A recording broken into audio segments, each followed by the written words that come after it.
Halo teman-teman semua, berjumpa lagi bersama saya di channel Belajar Mudah Easy Learning. Untuk video pertama kemarin kan kita membahas mengenai mulai dari mana kita mau belajar komputer ya.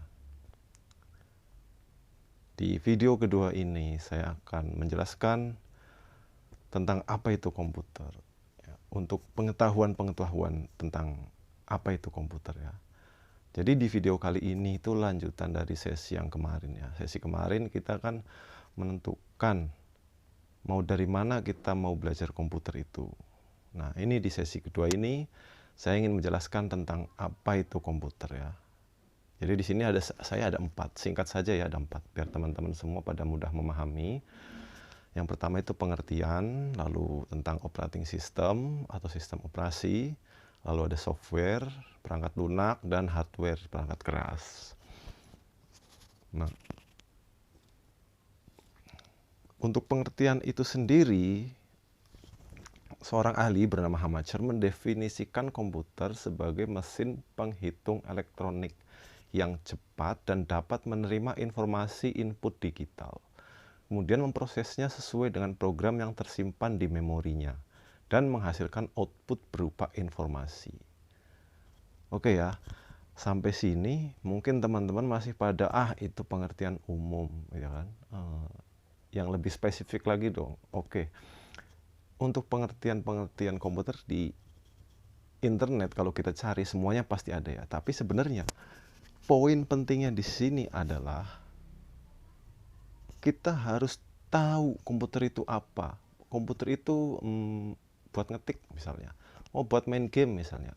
Buat pemrograman misalnya. Jadi pengertiannya itu bukan itu. Pengertiannya itu sebenarnya komputer itu mesin penghitung elektronik. Dalam arti di sini bukan mesin penghitung angka ya. Penghitung angka 1 ditambah 1 sama dengan 2. Itu namanya kalkulator. Jadi komputer di sini itu sebagai mesin penghitung algoritma. Mesin penghitung logika yang sudah dibuat oleh programmer, oleh si pembuat sistem operasi. Sehingga bisa terjadi interaksi antara kita dengan mesin, ya kan? Mesin ini namanya apa? Komputer. Kita bisa berinteraksi dengan komputer melalui input yang kita jalankan, lalu komputer akan menghasilkan output sesuai dengan yang kita inginkan. Nah, di dalam mesin itu kan dia menghitung, mengkalkulasi algoritma atau logika yang masuk ke mereka, ke prosesornya itu akan dihasilkan output berupa apa nanti. Nah, mungkin itu garis besarnya ya, pengertian mengenai komputer. Jadi kata dasarnya itu kan compute ya kan, computing, komputer kan penghitung, computing itu menghitung. Kalau misalkan menghitung angka penjumlahan namanya counting ya, tapi kalau menghitung algoritma logika, menghitung semuanya termasuk menghitung angka juga, dalam arti global itu compute ya, computing. Jadi komputer itu kata dasarnya itu compute. Oke, yang kedua, operating system. Menurut Abbas Ali Pangera dan Doni Arius dalam buku Sistem Operasi yang diterbitkan tahun 2010, sistem operasi adalah sistem yang terdiri atas berbagai komponen kerja dan metode kerja yang digunakan untuk memerintah serta menjalankan perangkat yang dimilikinya agar sesuai dengan yang diinginkan. Nah, kita lihat nih. Sistem yang terdiri atas berbagai komponen kerja dan metode kerja. Nah, berarti di dalamnya itu terdapat beberapa perintah gitu. Perintah yang digunakan untuk menjalankan perangkat. Perangkatnya apa? Ada keyboard, mouse, layar monitor, dan lain-lain. Nah, disinilah fungsi operating system itu bekerja. Jadi, OS, operating system atau sistem operasi itu adalah jiwanya komputer ceritanya. Karena kita tidak bisa melihat bentuk sistem operasinya atau misalkan menyentuh ini namanya sistem operasi, dipegang, nggak bisa. Operating system ini sebuah sistem, sebuah software yang tertanam di dalam komputer yang berfungsi untuk mengatur interaksi kita dengan komputer. Operating system itu contohnya seperti yang kita biasa gunakan, Windows. Microsoft Windows itu operating system. Tanpa Microsoft Windows kita akan sulit untuk berinteraksi dengan komputer. Lalu ada Linux juga. Selain Windows ada Linux. Jadi Linux setelah berjalan kita bisa berinteraksi dengan komputer. Ada juga satu komputer yang terisi Windows dan Linux dan Android mungkin. Nah, itu tiga-tiganya bisa berjalan dengan baik, tapi tidak bisa berjalan bareng-bareng. Contoh dalam satu komputer nyala Windows dan Linux gitu kan ya. Di dalam kernel inti itu nggak bisa. Harus salah satu, kecuali pakai virtualization ya, pakai OS virtual atau Windows virtual. Itu lain lagi. Nanti kita bahas di video-video yang lain aja. Nah, operating system itu. Jadi apakah kalau kita beli komputer itu tidak ada operating systemnya? Dasarnya itu memang tidak ada. Secara basic itu tidak ada. Pertama kali komputer dijalankan tanpa operating system itu hanya akan muncul BIOS. Hanya ada sistem BIOS. Apa itu BIOS? BIOS itu Basic Input Output System yang tertanam di dalam chip motherboard. Ya, di dalam otaknya motherboard.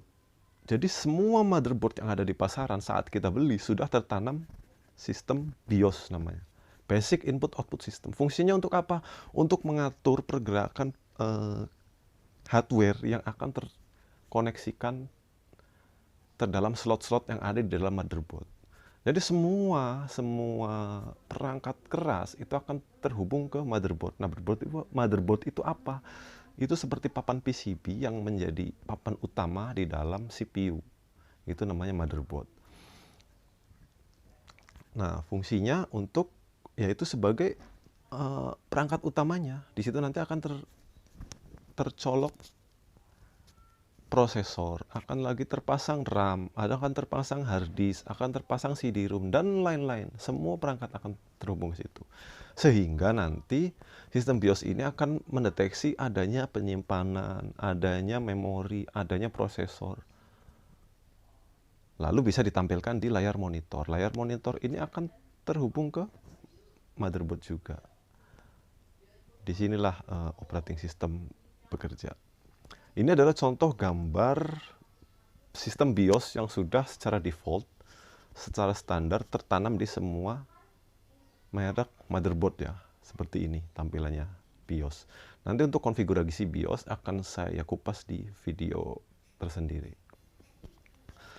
Lalu yang ketiga ada software atau perangkat lunak. Ya, perangkat lunak atau piranti lunak dalam bahasa Inggris ini software adalah istilah khusus untuk data yang diformat dan disimpan secara digital, termasuk program komputer, dokumentasinya, dan berbagai informasi yang bisa dibaca dan ditulis oleh komputer. Dengan kata lain, bagian sistem komputer yang tidak berwujud. Nah, seperti yang tadi saya jelaskan di belakang bahwa software ini tidak berwujud, tapi bisa tertanam di dalam komputer. Itu file ya. Itu akan membentuk interaksi kita juga dengan komputer. Contoh Microsoft Office, saat kita ingin membuat jurnal, membuat tugas berupa ketikan atau pekerjaan, kita harus punya aplikasi software namanya Microsoft Office misalnya. Atau yang Open Office, yang free ya. Nah, kalau kita ingin menggambar, ingin mengedit foto, maka kita perlu software namanya Photoshop. Bisa juga ada yang lain, Corel Draw misalnya. Nah, kalau kita mau bermain game atau permainan, ya harus terinstall juga aplikasi game, namanya software. Jadi, antara sistem operasi dan software ini berbeda ya. Sistem operasi itu badannya, software itu bajunya gitu ceritanya. Sistem operasi itu seperti badan, jiwanya. Lalu, aplikasi atau software ini tambahan, harus ditambahkan. Tidak tergabung dengan sistem operasi. Lalu yang berikutnya adalah hardware atau perangkat keras ya. Hardware adalah semua jenis komponen yang ada pada komputer atau laptop yang mana bagian fisiknya dapat terlihat secara kasat mata dan dapat dirasakan secara langsung. Jadi bisa dikatakan jika hardware adalah peralatan fisik komputer yang berguna untuk melakukan proses input, pemrosesan ya, proses dan output. Contohnya ada seperti mainboard yang seperti saya jelaskan, motherboard ya, setelah itu RAM, atau memori, random access memory, lalu prosesor. Itu semua kita bisa pegang, kita bisa lihat fisiknya. Itu namanya hardware. Segala macam bentuk perangkat yang bisa dipegang, yang terlihat secara kasat mata, itu dinamakan dengan hardware atau perangkat keras. Nah, gambar ini menunjukkan bagian-bagian dari komputer. Misalnya, di sini ada nomor 1 LCD monitor, nomor 2 mainboard atau motherboard, ya, papan utamanya yang seperti saya katakan, terdapat slot-slot yang akan terhubung di dalamnya. Ada prosesor, ada nomor 3 ini prosesor, nomor 4 itu slot expansion, ya, buat menghubungkan kabel hard disk. Lalu yang kelima ini RAM, memori yang berfungsi untuk, ya, itu modul utama. Jadi tanpa memori komputer pun tidak akan berjalan. Untuk menyimpan, penyimpanan sementara di dalam memori ini.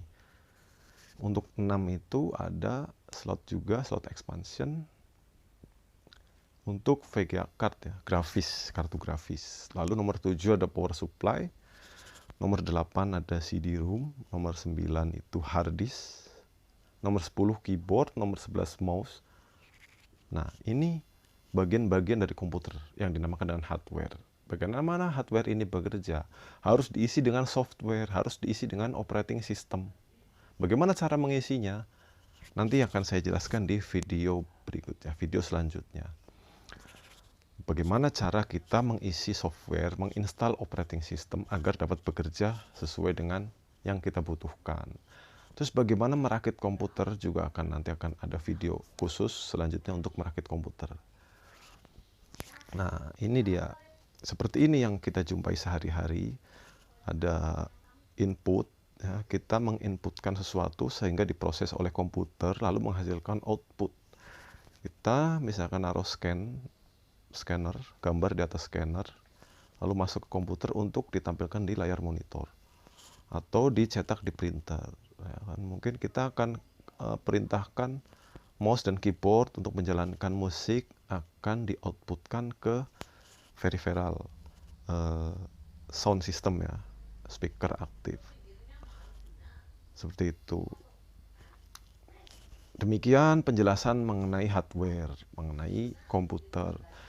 Di video berikutnya saya akan membuat praktek merakit komputer, ya, merakit komputer dari satu persatu bagian. Jangan sampai dilewatkan. Itu bagian penting. Nanti saya akan memvideokan proses merakit komputer dari awal 0 sampai dia tampil, sampai komputer bisa bekerja dengan baik. Nah, di situ akan saya jelaskan satu persatu part-part hardware-nya. Cukup sekian pertemuan kedua kali ini. Mudah-mudahan bermanfaat, teman-teman semua bisa memahami. Bagi yang belum paham silahkan tulis di kolom komentar. Sebisa mungkin akan saya jawab. Terima kasih. Wassalamualaikum warahmatullahi wabarakatuh.